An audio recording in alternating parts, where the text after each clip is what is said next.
I was debating on ever telling this story out of safety for our lives. So here we go. I'm going to use different names so if they ever see this story they don't find us again. Anyway, this was me. I'm going to call myself Marley as that was the first name that came to mind. And of course there was my sister, let's call her Molly. So there would be a Sunday school bus that would pick me and Molly up, every Sunday, making stops along the way to pick up all the other kids. There usually would be around 10 to 15 children, give or take a couple. There was one slight exception: if you wasn't there on time you would be left behind.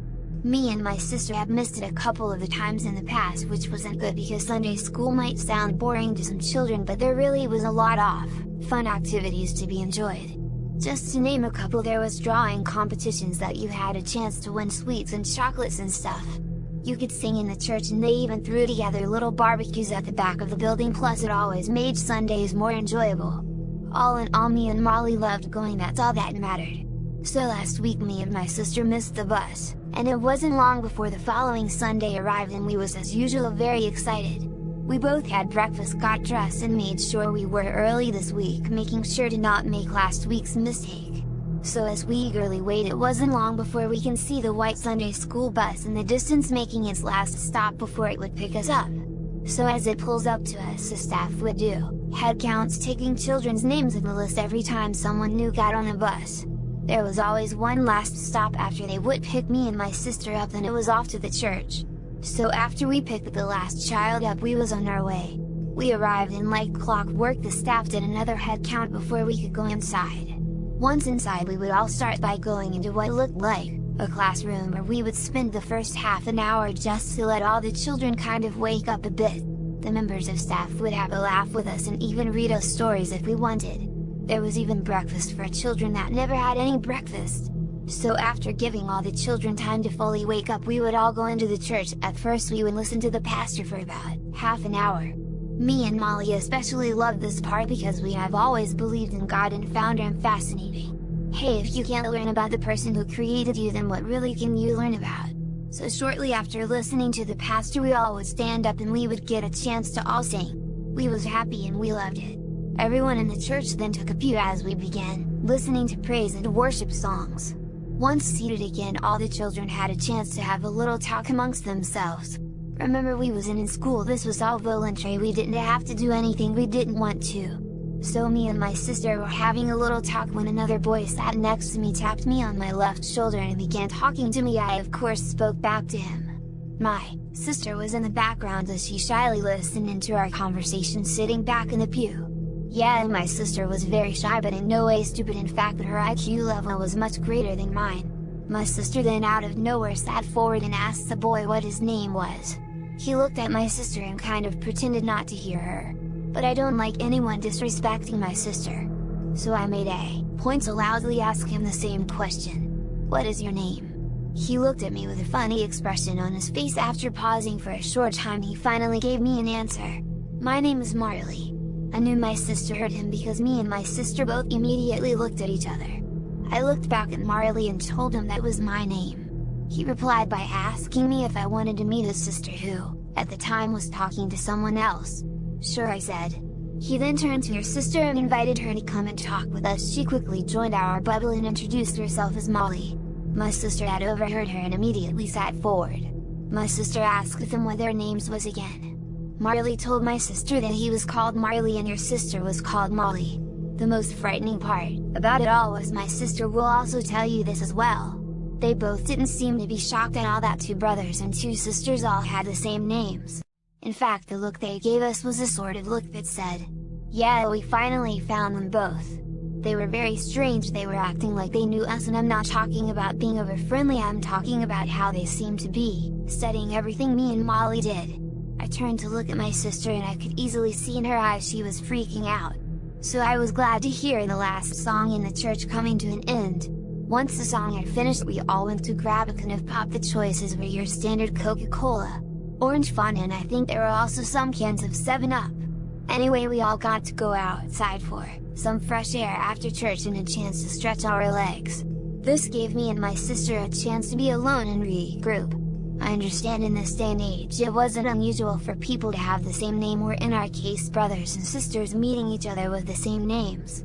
But if you asked my sister to this day, she will also tell you that it wasn't that they had the same names. It was how they acted when they both found out who he was. They seemed to act very sketchy, giving us the sort of look you would give someone you knew something about. Anyway, it kind of put a damp spot on the whole day, so Molly suggested something to me. She said, "Hey bro, shall we play detective and see if we can find more out about them?" Yeah, okay, that sounds like a good idea, Molly. So everybody went back inside, and now it was time for activities, so wasting no time, me and my sister approached them. We sat next to our own gender. Molly sat next to Molly, and you guessed it, I sat next to Marley. We played dumb with them, smiling at them so they didn't suspect anything from us. It was a good idea for Molly to play detective because activities meant it took the focus away from our true intentions, which was to find out as much as we could about them. I know my sister off by heart, and I could easily read what she was thinking at least 99% of the time. I knew she was thinking she wanted me to ask them the first question, and once the ball was rolling, Molly went and jumped in with her own questions. So I asked my first question. I could see my sister slightly smirk as she looked at me, almost to say thank you. Through her thoughts, obviously. The first question I asked them both was, "Hey, I've never seen you both here before, did you come last week? Because me and Molly missed the bus last week." They seemed to do what me and my sister did, they both looked at each other before every answer. After what I imagine was them exchanging thoughts with each other just like we do, they both looked at us, they both budged forward, coming very close to us, making sure only me and my sister would be able to hear. Molly then spoke for both of them at first. What she said next made our greatest fears a reality. She said, "You are both very lucky that we happened to meet you in Sunday school today, because there are hidden laws that prevent us from hurting you here. You are both safe for now. We don't know where you live yet, but we will find out, that we can assure you of." My sister then shouted quite loud for a lot of other children and a couple of members of staff to be able to hear. "What do you want and who are you?" The staff member then approached us all, asking if everything was okay. Wanting to find out more, my sister quickly told the staff member she was just having a laugh. The staff member just smiled and politely asked Molly to keep the noise down a bit. She of course nodded her head and turned their attention back to the conversation. The boy then began to speak to us. "Listen, this is no joke, my sister is deadly serious when she says what she is telling you. We have both been looking for you for some time now." I then spoke to them. "But if you are looking for us, why are you in a church?" The other Molly then spoke up again. "There isn't anywhere we won't look. We can go into the churches, but we are not allowed to carry out our intentions here because of the hidden laws." "What intentions?" I replied. The other Molly quickly spoke again, whilst taking a long pause in between. "We have the same names as you on our birth certificates, so stealing your images is easy, and once you are both dead, we will change ourselves to look like you." I then interrupted Molly. "Why us?" I asked. Molly and Marley both quickly changed their faces to look like us. Me and my sister couldn't believe what we was seeing. You see, it isn't so much doppelgangers that come for the people of your world. Everybody in your world, whether they know it or not, have one of us looking for them as we speak. Some people never get discovered, let's just say they are the lucky ones. But unfortunately for you and your sister, today we have seen you, we now know what you both look like. So I'm afraid you will never be able to live a safe life without having to look over your shoulders again. After one of us killed the person we are assigned to, we live their life. No one ever suspect anything we have been assigned to, both of you. We will come for you when you least suspect it. You are lucky to get this warning, not everyone gets warnings." And with that being said, just like clockwork, we was all informed that it was time for us all to eat some food. The staff all agreed on having another barbecue just to end the day on a high note, but it was the total opposite for me and my sister. So now at opposite sides of the building eating a hot dog. Me and Molly was left in disbelief. We didn't know what to think. We knew they wasn't joking, but we were just two kids who would even believe us. So finally the end of the day arrived, and it couldn't have come quick enough. They didn't come on our bus, which gave us a lot of time to grasp what we were just told. And as the Sunday school bus did the last head count for the day, me and my sister both looked at each other. We knew even though we were safe at Sunday school, we would never go back there again.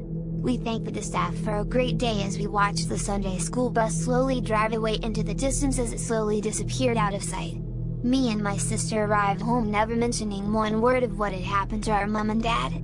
Our mom wasted no time in greeting us on our way in. She asked how our day was, and we told her we had a great time. Our mom is carrying. She was then asked us if we had both eaten, and we told her we had and we were going to go to bed. We asked her if it was alright for us to sleep in the same room tonight so we could talk about our day together. She of course had no objection and said that we could. So after saying goodnight to our mom and dad, me and Molly both made our way upstairs. We talked all night about it. In fact, we have talked about that day ever since. Hey, this is Marley with a quick update. Me and Molly are in our late 20s now. And I've been dreading telling her what happened the other day because I don't want to scare her. I was picking up some groceries in the supermarket when I saw Marley. He was alone. Molly didn't appear to be with him. Who knows, for all I know she could have been hiding. He looked older and taller. But he still had the same face he had when we was in Sunday school. It's like they want us to know who they are. Almost to let us know they are still going to get us. I thought about the hidden laws that they told me and Molly about. I knew if he was to spot me, there was nothing I could do. Was he in the supermarket because he knew I was there? I don't know. All I do know is they haven't forgotten us. And soon enough they are going to come for me and Molly. It made me question everything. Are they coming for my parents? Or have they already replaced them? Nothing was out of the question now. The real question now should be when.